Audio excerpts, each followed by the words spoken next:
What is going on, people? This is episode 47 of the VF Cast. I am VFBaller, and over here we talk about gaming, and it's been a pretty busy week for me. I had a lot of things going on, not only with this channel, but my other channel as well. And I've been doing a lot of gaming. I've been actually playing a lot of games on my PS5.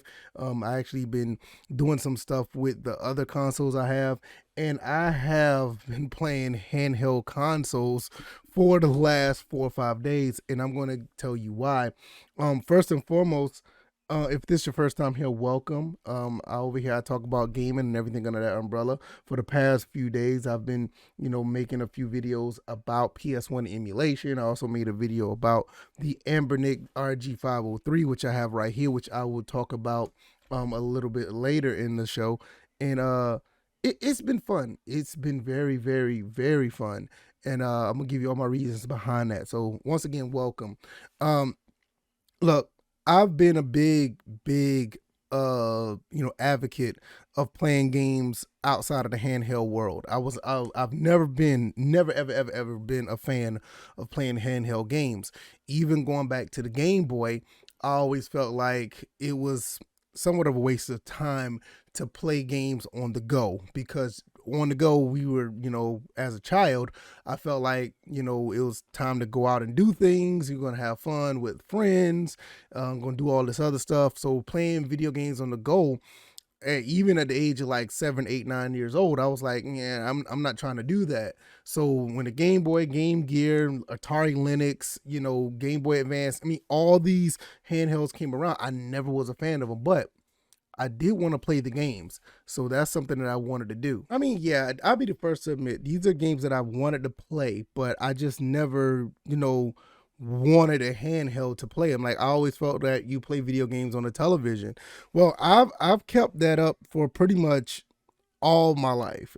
Probably within the last year or so, I started playing around with handhelds, maybe every now and then. And it's mainly because of this PSP.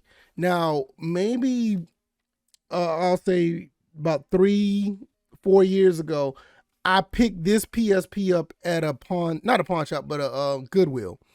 And even on the back here, I don't know if you'll be able to see it. I don't know. I'm gonna see if I can put it up on the screen. If you can't see it or whatever, it's really blurry. But I paid 20, and I think it was on sale. On the tag it said $20.75.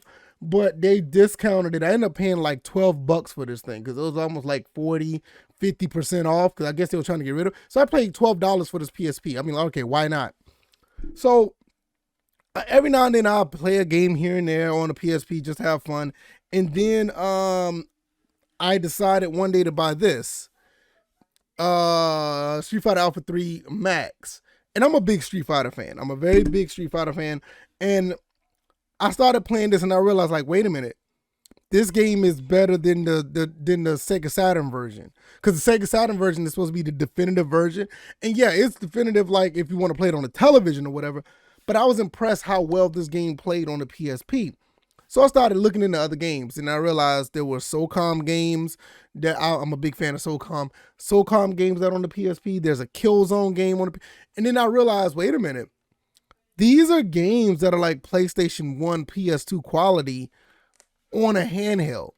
I even turned on and ended up getting Madden. And you know how I feel about Madden, especially PS2 original Xbox Madden. I started playing, Madden 07, Madden 08 on the PSP. And I realized, like, wait a minute. These games are just as good as the PlayStation 2 era. And I'm a big fan of the 6th generation. So I started to get a little love for the PSP, but not handhelds in general. Well, shout out to one of my Twitter followers, W. Kemp. He's on Twitter. You can follow him. He's a pretty cool guy when it comes to gaming. And him and a couple other people was like trying to get me on the Nintendo Switch. And I was like, nah, I'm not dealing with handhelds like that. I did like the fact that I got this for this PSP for $12, but I'm not about to shell out, $300, roughly $300 for a Switch. I'm not going to do it. So I was pretty much adamant against the Switch, and and now you guys hear me talk about it now and again. I feel like I missed the boat on the Switch. I may go back and get it one day. I don't know, and just hook it up to my television.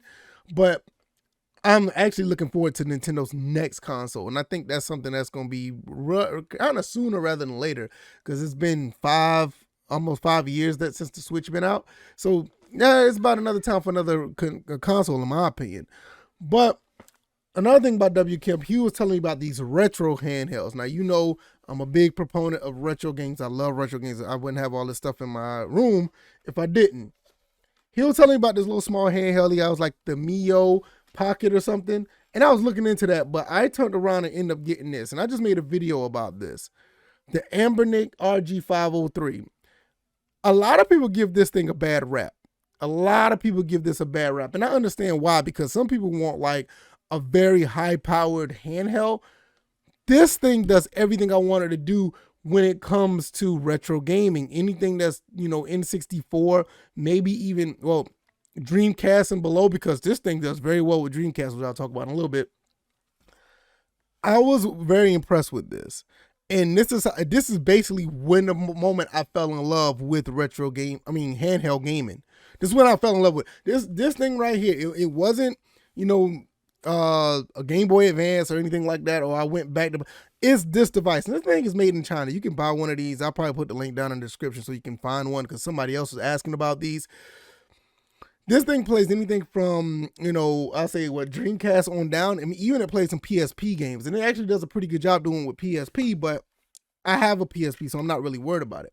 PlayStation 1, flawless, and I talked about PlayStation 1 on my last video.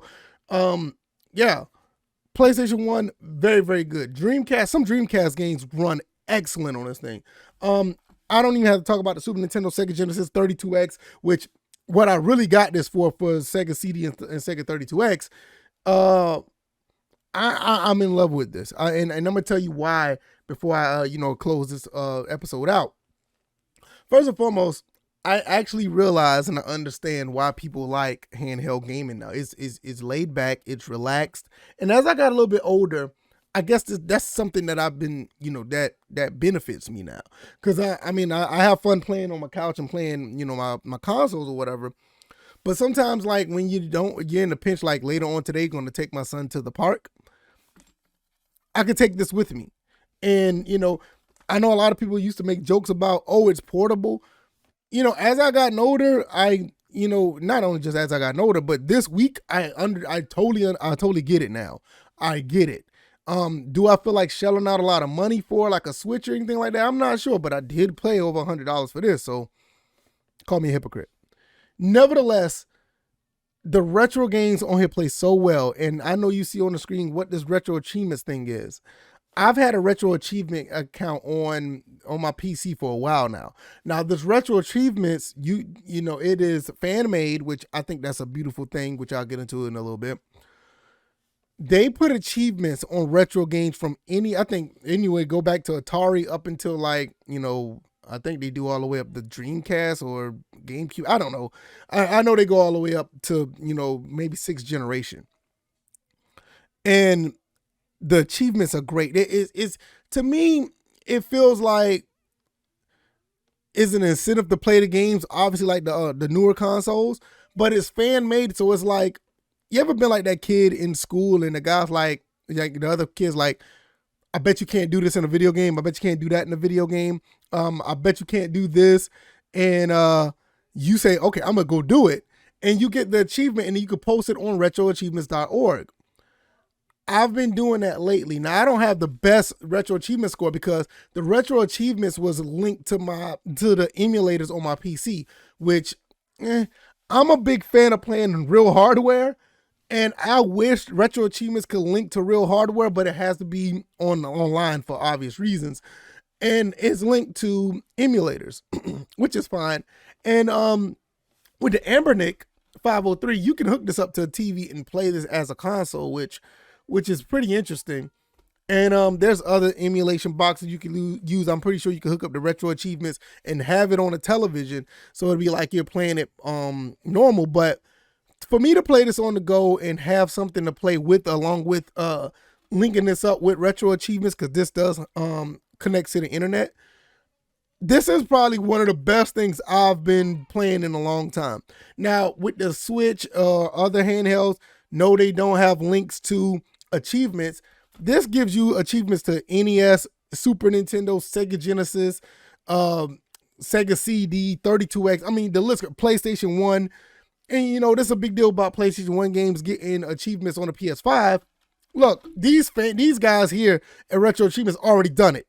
They already done it. You can go to retroachievements.org and look at so many games that has achievements, and I think it means much more because it's fan made. And I can do another video about this down the road. I don't want to get into it now. I probably will end up doing it, but I love the fact that they did this, and that I think with the achievements and the easy access to obtaining achievements and posting them online and actually playing the games in a laid back form, it gives me an incentive, and I'm enjoying myself playing this, you know, when I just want to lay in the bed, or when I'm hanging out with my son, he's playing at the park like I'm going to do later, or when he wants to spend time with me and he can learn how to play these games as well on a handheld device, which is smaller, which I'll probably get another device for him because he's starting to get into gaming a lot now. And my wife likes to play games, which, you know, this is another story. Yeah, a quick story. She likes playing these old games because she loves Dr. Mario, but she wants to play them on a bigger screen. So I may try to get this for her to play on a bigger screen or whatever the case may be. But she loves this type of stuff as well. So I'm going to go down here and I'm going to show you, this is my user page. Obviously, you know, less complaining, no more gaming, LCMG, you know how that goes. I don't have a lot of achievements because I just now started doing this again. I played 5 games within the last few days, whatever. I'm playing Contra 3. I got 6 out of 30 achievements. Final Fight CD, so on, Harmful Part. And I don't want to make this about the achievements per se, but this is the reason why I end up falling in love with handheld gaming, because not only the achievements, this little device is amazing. And I'm going to buy another type of, a more powerful handheld device. At the end of the day, what does this mean for my, you know, hardware that I have? I'm going to still play those. There's going to be times that I don't want to play a handheld. This is mostly just for, probably just going to be on the go when we go out of town or whatever the case may be.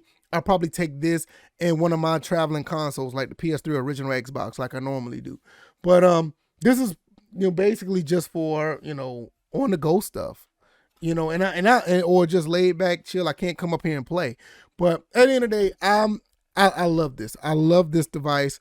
It's not the best handheld device, but I will put the link down in the description on how to get one of these. And the fact that you can get achievements, which I'm not really, I know it sounds crazy now, but I'm not really big on achievements. But the fact that you can go back and play retro games and get achievements, it gives me more of an incentive to go back and play, and to play in this fashion, and I don't have to worry about doing too much to play.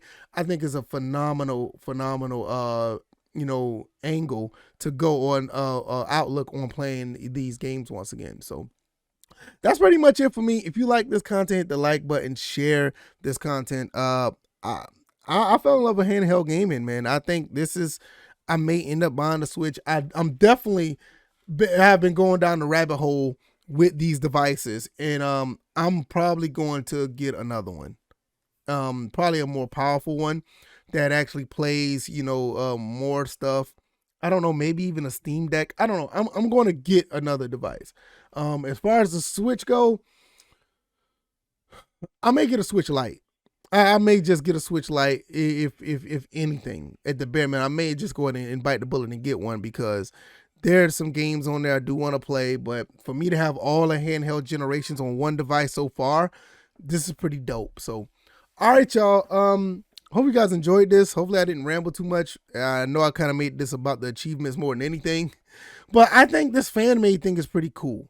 I really do. And playing games on a handheld, to me, I think is awesome. All right, y'all. I'll see you guys on the next one. You guys enjoy the rest of your Sunday or the rest of your week, because this is Sunday today. And I'll see you on the next one. All right, y'all. Take it easy. Y'all be blessed. Peace.